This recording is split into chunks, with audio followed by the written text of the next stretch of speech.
So special education teachers hold many roles in the student's educational journey. They make sure students have appropriate course level content and provide modifications for each student if necessary. They provide students with school-wide resources such as tutoring and resource centers. They also engage students in appropriate social interactions. They plan with general education teachers so that they can co-teach a subject or better understand a subject to help their students.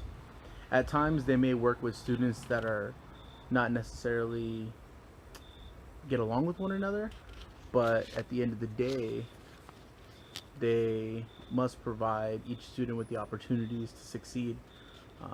At times, a special ed teacher may work harder than a student does, and they just have to show the students to practice what they preach, which means putting in the work. Special education teachers are the student's educational advocate. It is their job to help each student find the tools that they need to succeed in their educational environment. So for me, two key qualities that I possess are innovation and patience.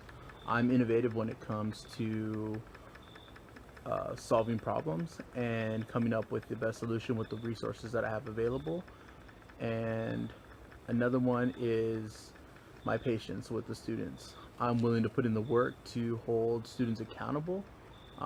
When a student is months behind on assignments, I will work with them after school and on Saturday schools just to make sure that they earn the grade that they deserve. Not all the time are students willing to put in the work when we need them to, but when they are ready to put in the work, I have the patience to work with them and make sure they accomplish their goals and that they've earned their grades and it's not just given to them.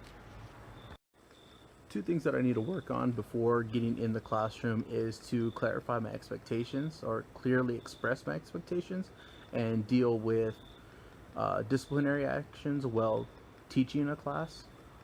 Sometimes I'll suggest something to a student, such as you should work on this assignment first, rather than explain what I want as an outcome.